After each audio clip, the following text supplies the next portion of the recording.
Namaskar students. So welcome back to another lecture. So in my previous lecture I have discussed some fundamental of PN junction diode. Before discussing the fundamental of PN junction diode, I have started with the semiconductor material. Then I have explained diode in forward bias and reverse bias.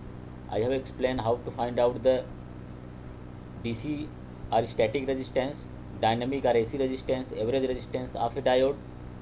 Then we have learned how to solve few numerical problems which are based on the diode. If diodes are 2-3 diodes are connected in parallel combination, or in series combination, or in series and parallel combination. So I have given I think few assignments, and I hope you all are doing those assignments, because those assignments are very important in order to understand the real meaning of physics.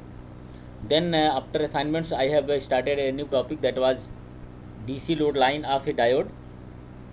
So basically DC load line of a diode is a load line, is basically a straight line drawn on the output characteristics of a PN junction diode. If you see the output characteristics of a PN junction diode, so diode works in a forward bias and reverse bias. In reverse bias, it is assumed that diode is in off stage. So there is no current in reverse bias, but in forward bias, current used to flow, and that forward current used to flow. And this forward current is basically because of the motion of majority charge carriers across the junction. So we have seen that in case of forward bias, whatever current is flowing, that is exponentially increasing with the increase of voltage. So if you draw a straight line, if you consider that voltage is on x-axis and current is on y-axis, so diode current is on y-axis and diode voltage applied voltage on x-axis, then you can draw a straight line y is equal to mx plus c on x and y-axis. You will see that a straight line will come, and this straight line will cut on the x-axis, and it will cut on y-axis. Apart from the 2 points on the x and y-axis, this straight line will also intersect on the characteristics curve of diode, and that intersection point of the load line and the characteristics curve is basically known as the Q point of that particular diode. That Q point means that your diode is basically working at that particular point in that particular given electrical network. Okay. So in today's lecture, I will start a new topic of your syllabus. So that is rectifier circuit, a rectifier. So this may be new topic to you. Okay. So in most of the electronic equipments, if you see in your house, or if you go around in your appliances, you will see that most of the electronic equipments require a DC voltage. Okay. Like if you are going to charge your mobile, you require a charger. So means in charger, you know that mobile is charging basically with a DC power supply, DC power source. But whatever power supply is coming in your house, that is basically a AC power source. So it means that most of the electronic equipments requires a DC voltage to operate properly. They don't require AC. And it is also maybe you have noted that all the equipments basically they are connected with the most of the instruments in your house that are basically working with the 120 volt AC power supply. They are basically 120 volt AC power supply. Okay. It means whatever this AC power supply you are using in your home appliances or electronic appliances or in any office, in anywhere, those AC power supply, AC power line, that must be converted into some DC power supply, DC volt by load. Okay. Because otherwise some of the electronic device will not work. Without converting a AC power supply, AC power line into a DC power line, your supply will not work. So means in order to do that, in order to convert an AC power line to a DC by loop, you require a circuit. You require another electrical network, electrical circuit, and that circuits which convert a AC power line voltage to the required DC value is called as a power supply. Okay, is called as a power supply. So power supply is basically a device which is combination of several circuits So power supply is a device which converts an AC signal into a DC signal. So most of the important part of any power supply is basically a rectifier circuit. So rectifier circuit या rectifiers is one of the most important parameter of any power supply. Without rectifier you cannot manufacture, you cannot design, you cannot design a circuit without a rectifier. You cannot design a power supply circuit without a rectifier. And in rectifier, okay, a most of the important component of the rectifier is the diode, semiconductor diode, what I have explained earlier in my previous lectures. Okay, so one can say that if you remember the output characteristics of PN junction diode, so basically diode works in a forward bias, means it gives current after any voltage, it gives a current, okay, continuous currents. But if you decrease the voltage and below the cutoff below the knee voltage, it is not giving any current. That means diode basically can be used, means diode can be used, the idea is the diode can be used as a rectifier circuit, or diode can be used as a unidirectional device which converts an AC signal into a unidirectional current. Okay, if you again if you go back to the, let us say, output characteristics curve, let us say if you have a diode, okay, if this diode is in forward bias, as I have explained, if this diode is in forward bias, then it will allow to flow the current, so this current will flow. But as soon as your diode gone into the reverse bias, if you change the polarity of the battery, if diode go into the reverse bias, then there will be zero current, there is no current. It means diode will allow to flow current only in one direction. Okay, it means diode will allow to flow current in only one direction, that is diode is unidirectional, it is not bidirectional. If it is not bidirectional, it means whatever current will flow across the diode, that will be only the unidirectional. And this is the basic concept, and this is the basic idea to use diode as a rectifier, to use diode in a power supply circuit. Okay, so if you see the rectifier, so one can divide rectifiers into two categories. That first category is known as the half wave rectifier, and second is known as the full wave rectifier. Okay, so half wave rectifier and full wave rectifier. In full wave rectifier, there is again one can categorize two category: center tapped rectifier. So this is basically center tapped transformer is there. So this is center tapped transformer rectifier, and this is another is a bridge rectifier. So I will I think you have to study all half wave rectifier, center tapped and bridge rectifier, all these three rectifier you have to study. So I will explain one by one very thoroughly, in very detail. Maybe mathematical derivations will be carried out in order to explain the ripple factor, in order to find out this efficiency. So that is what is mentioned in your syllabus, that you have to thoroughly find out the ripple factor and efficiency of a particular rectifier. Okay, so let us start with the half wave rectifier. So half wave rectifier, as its name, if you see, this is half wave. It means this kind of rectifier will rectify of a given signal, it will rectify a given signal only half part of the, only half part of the given signal will be rectified by this signal, by this rectifier. Only half part of the signal will be rectified by using this rectifier. So that is what name refers, that is half wave rectifier. Okay, so if you see the basic circuit diagram of half wave rectifier, so this is consist of one diode only. If you take only one diode, and if you take a load resistance, and then you apply some signal through any combination of okay, then whatever output you get, that is basically only half part of the input signal will be rectified, another half part will be not rectified. So here, if you I have tried to show you in the diagram. So this is a input signal, this is AC signal. So whatever signal I have considered here, this is a sinusoidal signal. Okay, So this is sine wave signal. It may be cosine wave signal, it may be triangular signal, it may be square wave signal, it may be any shape of the signal may be there. But in most of our power supply are basically sine wave signal. That is why I have taken an example of sine wave signal. So this is 0 to t half t. This is the total time period of the signal. So t is the total time period, and this 0 to t half to t. So this signal is varying during positive half cycle. So during 0 to t half, the signal is positive, and t half to t, that is signal is negative. Okay, and then t half to 3t by 2, that is again positive, and 3t by 2 to again 2t, that is again negative.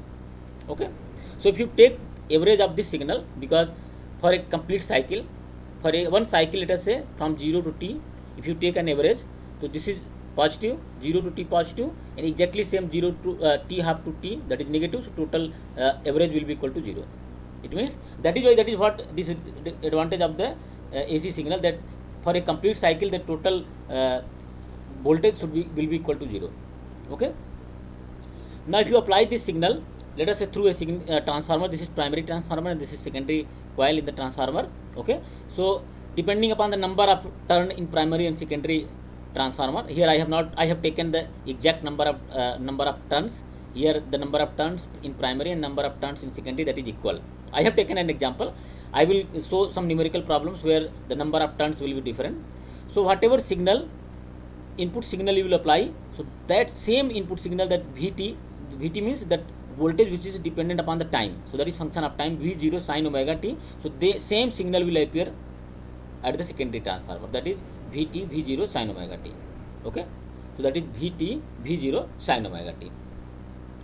So since the number of turns in both transformer primary and secondary transformer coil is same, so same signal will be there, and this signal will be applied at the diode which is in forward bias. If you see for this particular signal, so what we have applied, so 0 to t half, this V0 sin omega t, this signal is basically 0 to t half, this is in positive cycle, and t half to t, that is in negative cycle. So when during t half to 0 to t half, this diode will be, this will be signal will be positive and this signal will be negative. Okay, when you apply this signal between 0 to t half, so this positive will be connected with p type and negative will be connected with n type. So this diode will be in forward bias, where a diode have forward resistance RF. So when diode is in forward bias, so this will be in conducting stage.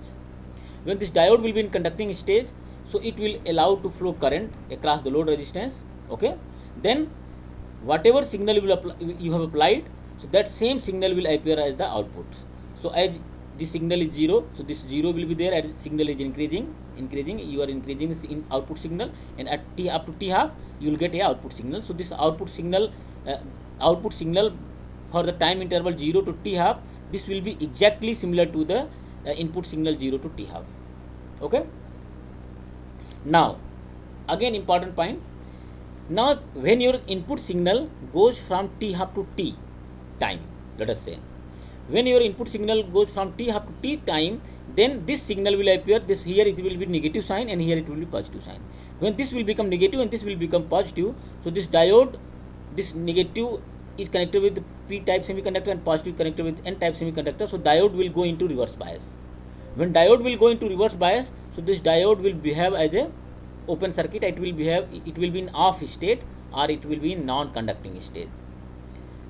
When diode will be in forward bias, so what we have assumed in diode approximation, we have assumed that diode will be in forward bias, means diode will be in conducting state or diode will be in on state. So diode will behave like a switch, closed switch. When diode is in reverse bias, so it will be in off state or non-conducting stage, or diode will behave like open circuit, it is open switch. Okay, so when diode will behave like open switch, so there will be no flow of current, so no current will flow. If no current will flow, so there will be no voltage drop, there will be no voltage appear across the load resistance. If there is no voltage appears across the load resistance, so there will be no voltage. So if you plot the output characteristics with respect to this input signal, so between t half to t cycle time period, between t to t half time period, so there will be no signal. Okay, again when t to 3t by 2, again if you this signal goes from t to 3t by 2, again this diode becomes plus and minus, then again diode go into the forward bias, behave like a closed switch, and again it will allow to flow the current between t to 3t by 2. So again output signal will be exactly similar to the input signal. So here I have considered, if you see the load value of load resistance, as I said earlier, the value of load resistance is considered to be very very high with respect to the input forward resistance. So if you consider this RF is neglected, if you can neglect the RF, then the magnitude of this output voltage, this peak to peak voltage and this peak to peak exactly will be equal to the input signal. But it is not, sometimes it is not necessary. When I will tell the numerical problems, I will try to solve, I will try to show you that it is not actually happening, because there is some voltage drop across the load resistance. So we will consider and we will solve some numerical problem. So therefore now I can assume that whatever working principle I have explained, that you have understood. Okay, so here I have summarized in a little bit.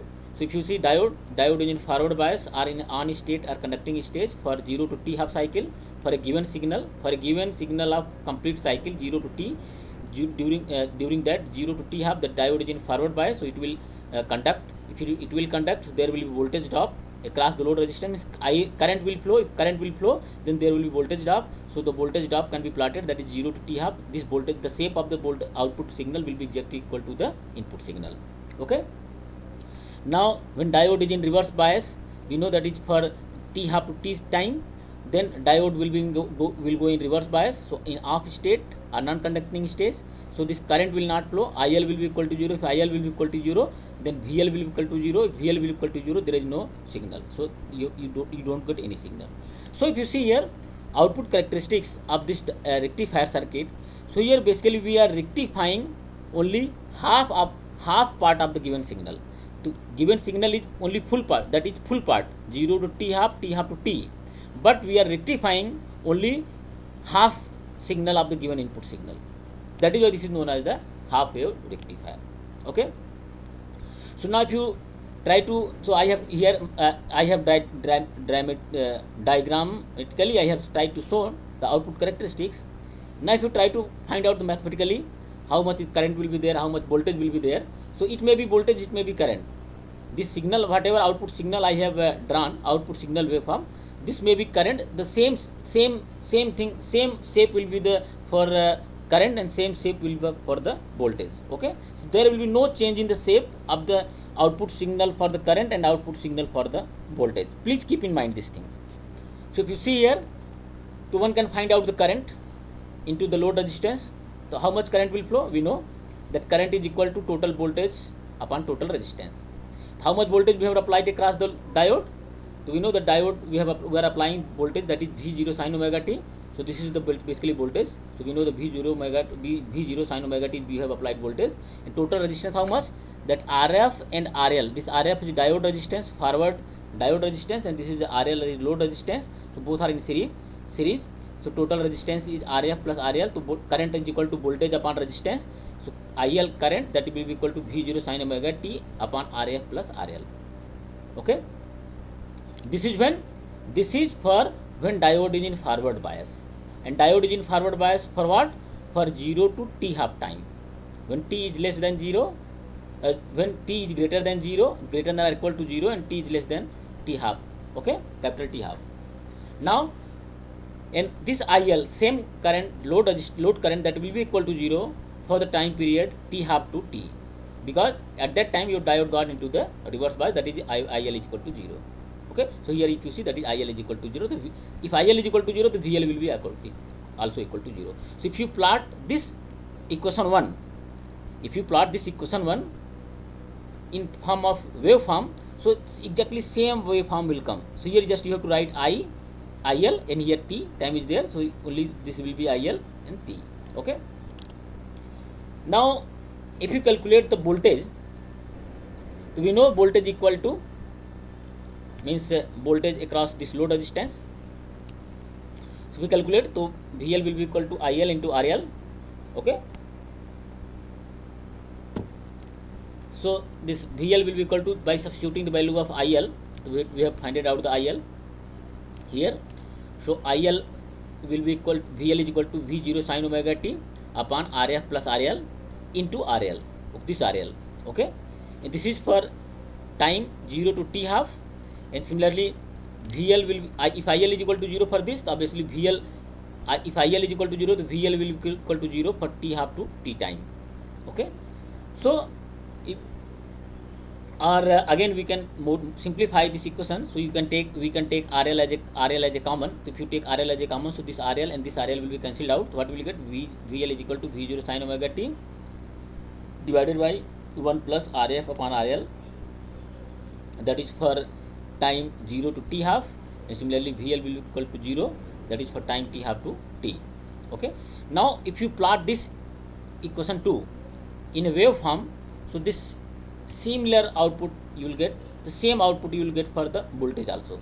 So this output signal waveform is valid for the current, and that is also valid for the voltage. Okay, so that is the output waveform. So this is what the working principle of a half wave rectifier. Okay, till working principle, and then you have explained how the output waveform, what is the shape of input waveform and how the output waveform will looks. Similarly, let us say here I have given sine signal, sinusoidal signal. If you are given with the triangular signal or square signal, so output waveform will be modified accordingly. Okay, so you have not confused with the input signal and output signal.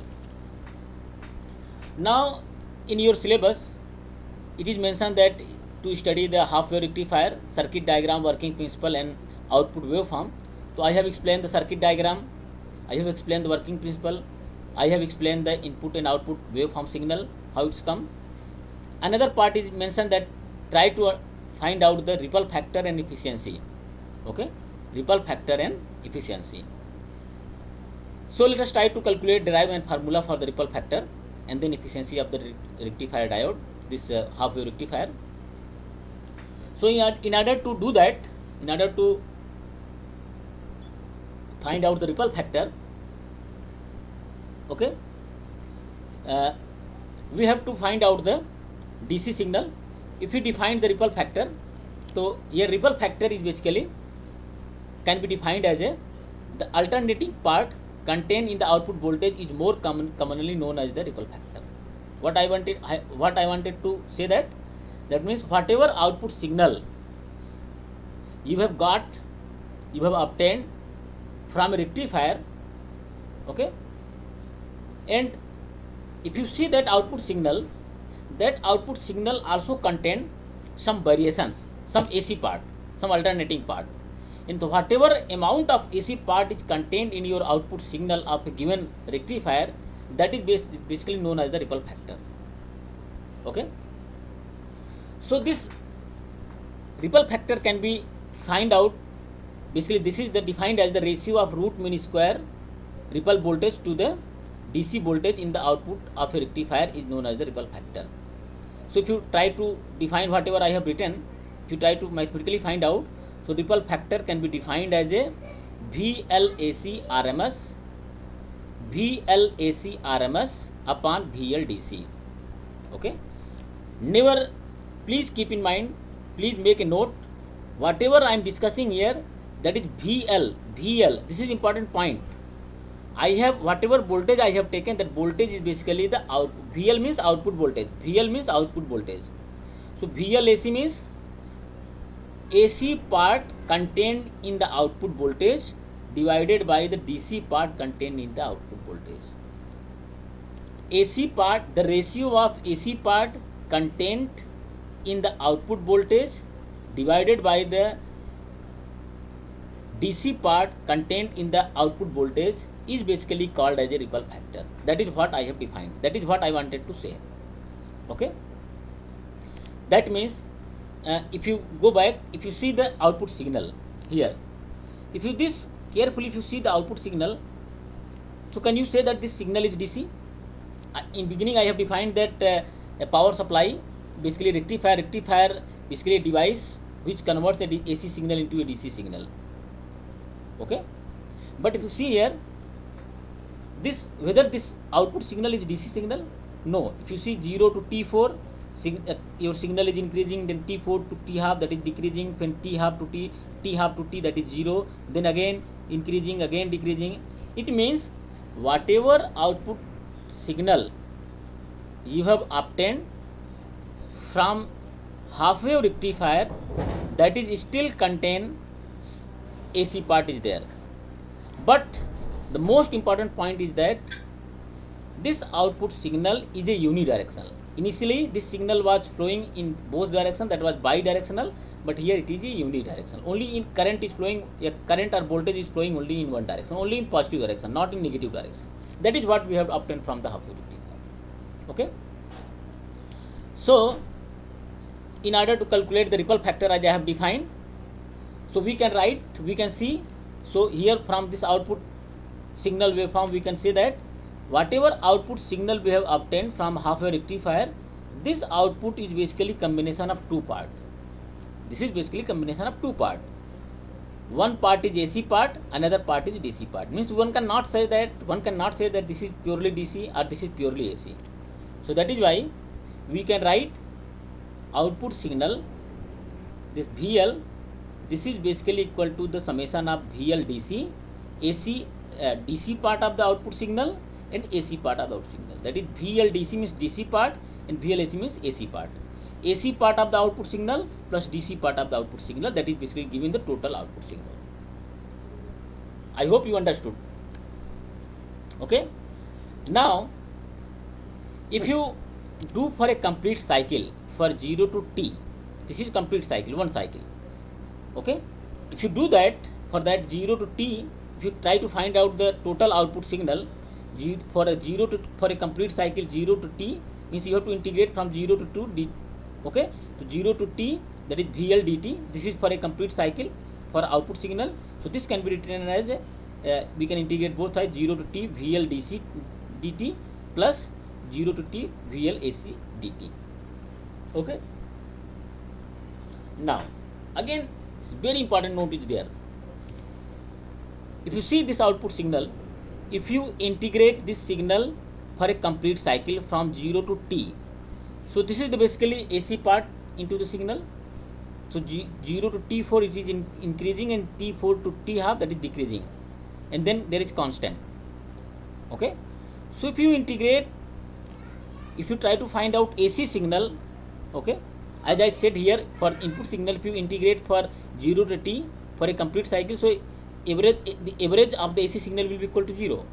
So similarly here also for output signal, if you integrate for 0 to T, so for a complete cycle AC part of the output signal, that will be equal to 0. Okay. So if you integrate this quantity, that is which is AC part, so 0 to T, that will be equal to 0. So only this part will be remaining. So that is what I am going to do in next slide. Okay. So second part, this right hand side of the integral, so this second part, this will be equal to 0, only this part will be remaining. So in output signal we can write 0 to T VL dt is equal to 0 to T VL DC dt plus this part AC part contained in the output signal for a complete cycle. If you take average, so this is basically average, so this we are integrating for a complete cycle, so that will become equal to 0. This is not average, this is for a complete cycle AC positive half and positive negative half, that will cancel out. Okay. Now, so what we are remaining? We are remaining 0 to T VL dt is equal to VL DC 0 to T dt. Okay. So if you integrate for a complete cycle, so this will give VL DC into T, that is integral of this, that is VL DC is constant. VL DC, this is basically constant. DC signal is not changing with time, that is constant. So that is why this is constant. I have taken this constant outside. So if you integrate, that is T will come. So VL DC into T is equal to VL, this part, this VL, this integral, this one, or VL DC, if you write, VL DC will be equal to 1 upon T 0 to T VL dt. Okay. And that is what we require. What we require, we want in order to calculate the ripple factor, we must have DC part contained in the output signal. So this VL DC can be written as 1 over T, VL DC can be written as 1 over T 0 to T VL dt, or this can be written as a VL DC. We can break into two parts, that is 0 to T half and T half to T. So 1 over T 0 to T half VL dt plus t half to t VL dt, that is equation number 4. Okay. Now why I have did this, why I have a break this in component from 0 to t half to t, because this VL, this output signal is basically known in two parts. If you see here, the output signal is known for 0 to t half, that is this one, and t half to t, that is 0. So our integral become easy. So that is why I have split this integral into two parts. So if you substitute the value of VL for 0 to t half and similarly for VL for t half to t, so we know that is for 0 to t half, that is this one, for t half to t, that is 0. If you substitute this value, so I have substituted 1 over t, this will come and this will come, so this part become equal to 0. So what will you get? VL DC is equal to V0, where V0 is constant, upon 1 plus RF 1 RL, this is constant, integral 1 upon t 0 to t half, and this sin omega t, this is only the variable, so sin omega t dt, where this omega is equal to 2 pi t, that is angular frequency, that can be also written as a 2 pi t. If you integrate this quantity, okay, this integral 0 to t half sin omega t dt for this given integral for limit, then you will find out VL DC is equal to V0 upon 1 plus RF upon RL into pi. So this will give the pi. So this integral will, this bracket quantity, that will give the pi value, 1 upon pi. So this will be pi. So V0 1 upon V0 upon 1 plus RF 1 RL into pi. So this is the VL DC. And later I will analyze, we know, as I mentioned, that RF is less than RL. So this is basically, this is the DC part contained in your output signal. So this is the DC part, whatever output signal you have obtained here. So for a complete cycle, this is the basically DC part, V0 upon 1 plus RF upon RL into pi, this is the DC part contained in your output signal. But if you precisely, if you go into more detail to analyze, so RF is less than RL, so this RF can be neglected. If you neglect that, so VL DC will be equal to V0 upon pi. So in numerical problems, whenever you are asked to calculate VL DC, a DC part in output signal, so just you take V0 upon, you do the pi, means V0, whatever signal is appeared across the diode, peak value of that voltage appeared across the diode divided by pi, if you do, so that is how you can get the DC part contained in your output signal. Okay. Now I have already defined the ripple factor. The ripple factor is a VL AC RMS upon VL DC. So but in definition I said the ratio of AC part contained in the output signal divided by the ratio divided by the DC part contained in the output signal. Okay. But if you take the average AC part of the output signal, that is basically equal to 0. So whenever you get average of some particular quantity is equal to 0, then what you have to do? Then you have to basically do the root mean square value. Means you have to first square that particular value, which is positive negative quantity. If you square, then all negative quantities become positive, and then you take the mean, and then you take the under root. So that is how you can extract the information of any given variable, any some quantity which is basically have some positive or negative value, whose average is becoming equal to 0. Then you have to take RMS value. Okay. So that is why in definition I have written. So you should not confuse with this RMS. So this VL AC RMS upon VL DC. It means VL DC we have to determine the VL AC RMS. It means this VL AC RMS, in order to determine, we have to find out the VL AC part. So VL AC part can be determined from this formula I have written. So this formula, VL is equal to VL DC plus VL AC. So VL AC can be written as a VL minus VL DC. So that is what I have done. VL is equal to VL minus VL DC. Okay. So VL AC, if you put the, we know the VL value of VL, we know the value of VL DC. Okay, we know this value. So if you substitute this value, so we know the value of VL for in two parts, that is for 0 to T half, and we know the for T half to T, that is equal to 0. So we can find out value of VL AC. The VL AC will be equal to VL for 0 to T half. So that is how much? So that is this one, V0 sin omega t upon 1 plus RF upon RL. So if you substitute, तो V0 sin omega t upon 1 plus RF upon RL minus VLDC. VLDC we have determined this one. So that is how much? That is V0 upon 1 plus RF upon RL into pi. That is for 0 to t half.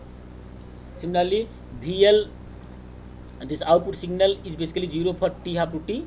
So VLAC for this time period, that is 0 minus V0 upon, this is DC, VLDC, that is V0 upon 1 plus RF upon RL into pi. So that is minus V0 upon 1 plus RF upon RL into pi. So this is for t half to t signal.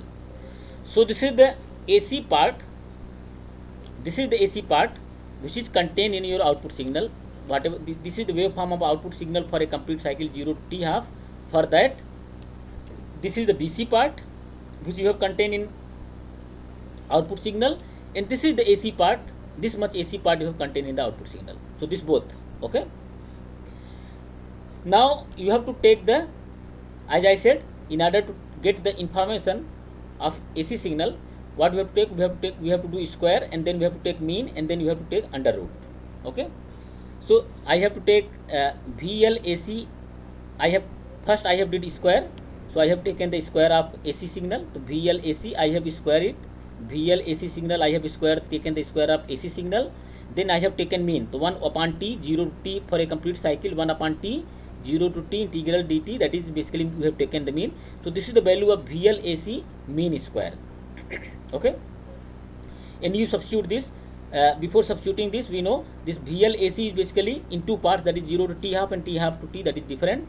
So I have again split the integral 0 to t half VLAC square dt plus t half to t VLAC square dt. Okay. And now you can substitute the value of VLAC and VLAC. If you do that, so this will get for t half to t, for 0 to t half, this is the value, and you square it, and for t half to t, this is the value, and square it. So what you will get, that is 1 upon t, 0 to t half V0 sin omega t upon 1 plus RF upon RL minus V0 upon 1 plus RF upon RL into pi ka square dt plus t half to t in bracket minus V0 upon 1 plus RF RL into pi ka square dt. Okay.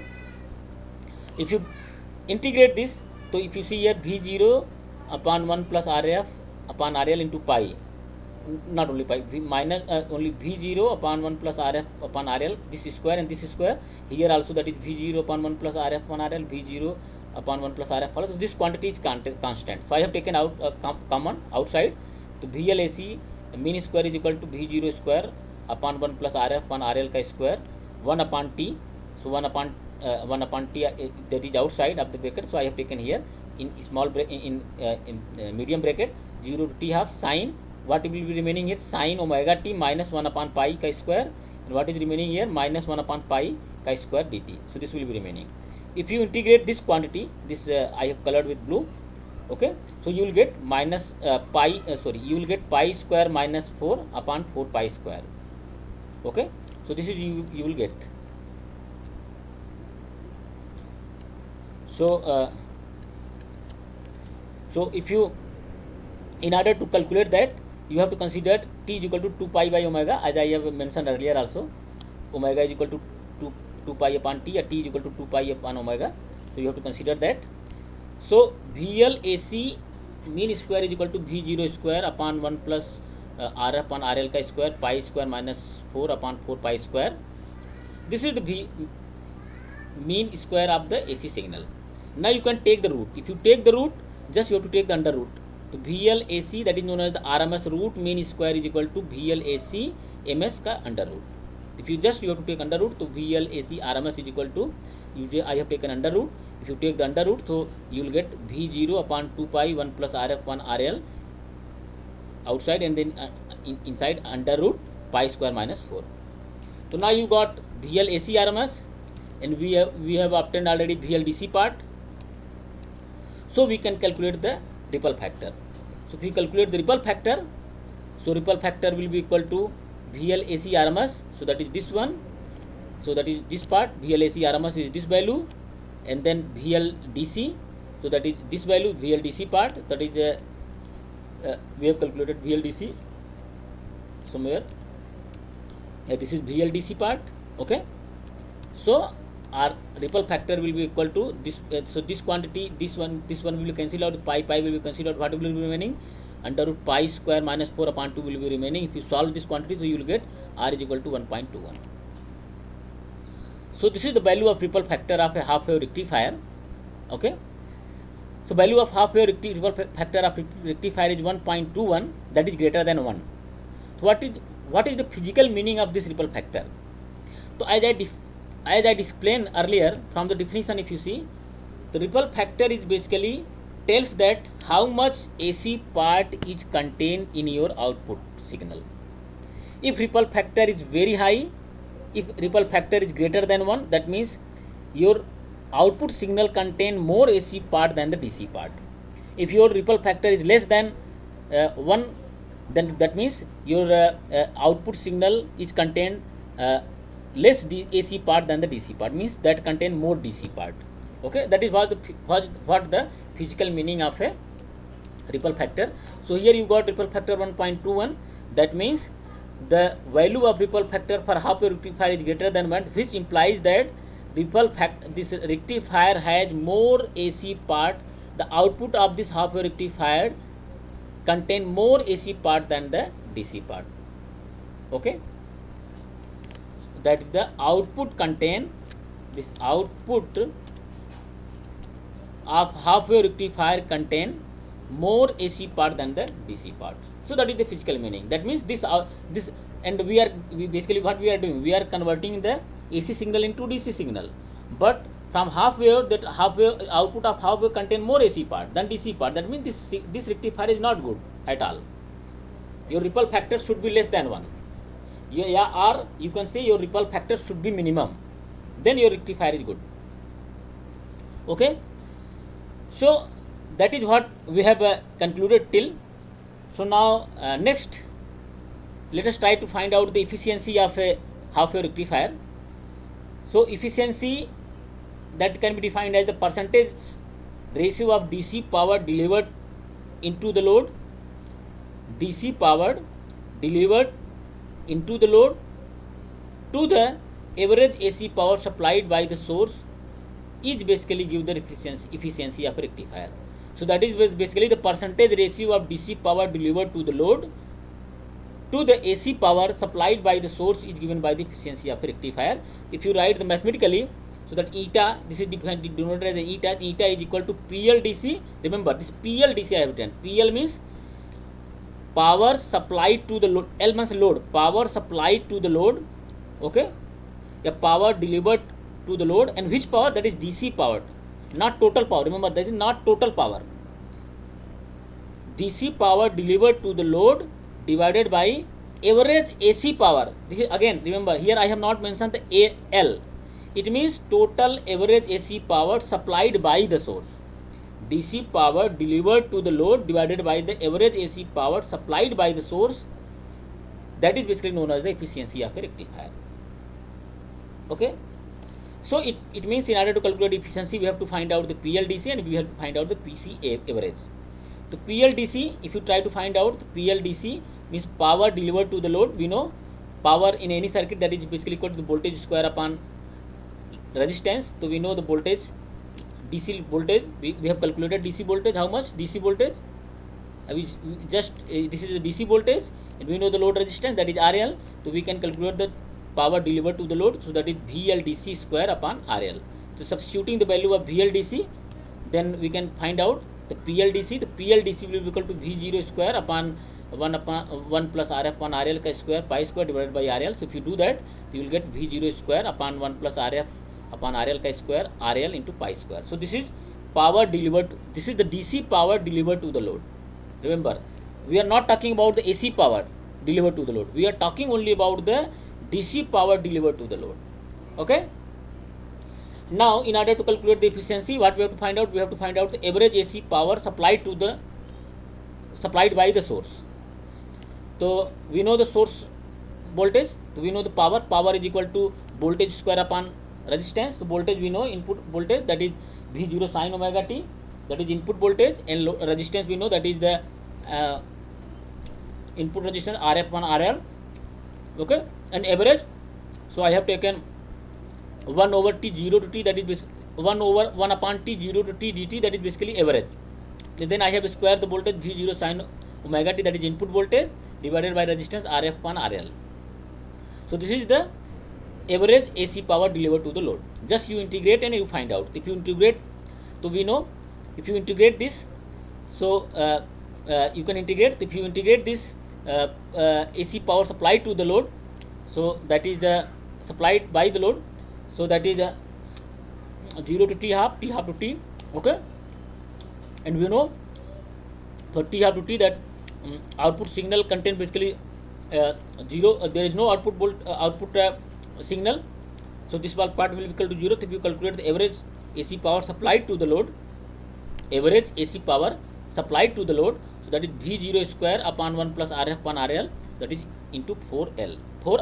So this is the average AC power. So efficiency will, if you find out, just you divide. So this quantity will be divided by this quantity, okay. So basically the efficiency is defined as the total DC powers delivered to the load divided by the AC powered supplied to the load. Total AC power supplied to the load, okay. So that is you divide it. If you divide it, you will get eta is equal to 4 upon 1 plus RF upon RL pi square into 100%. That is, then if you do, so if you did obviously, so this is the value of efficiency. The efficiency will acquire its maximum value when the load resistance RL is large in comparison to the diode forward resistance. We know that RL is much greater than RF, so RF is much greater than RL.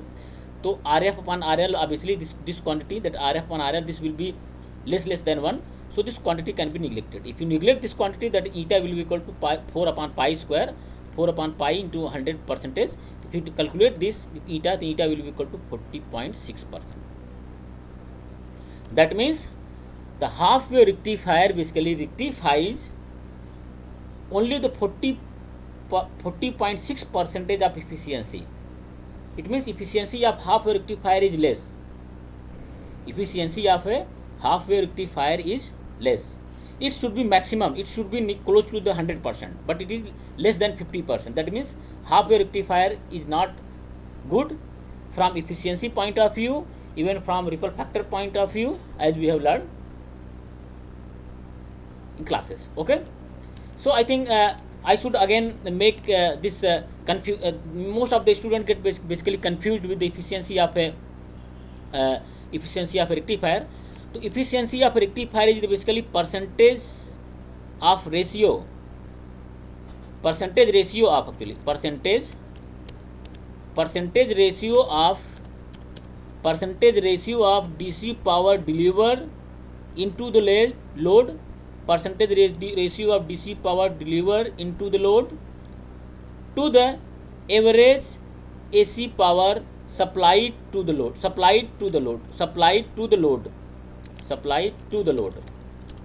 okay. Supplied to the load basically give the efficiency of a rectifier. So this should be PLDC divided by PLAC average. It should be PLAC average, okay. I have I think I forget to write L. So this is PLAC average, okay. So PLDC is equal to this one, and then PLAC I have calculated, okay. So this and then we have got this value, and then I have divided, then I have got the 40.6% efficiency. So this is how much we have to learn in case of half wave rectifier. So in half wave rectifier, I have started with the rectifier, and I have classified the half wave rectifier, full wave rectifier. In case of full wave rectifier, center tapped rectifier, bridge rectifier. Then I have explained the circuit diagram of half wave rectifier, and then working principle, then input waveform, output signal waveform, okay. Then I have explained mathematically this input and output signal waveform. Then I have tried to calculate the ripple factor, okay. Then I have calculated the efficiency of a half wave rectifier. So I think for today's lecture this is sufficient. So I hope that you all understood what I wanted to deliver, okay. So with this, thank you very much for listening me, okay. Thanks a lot.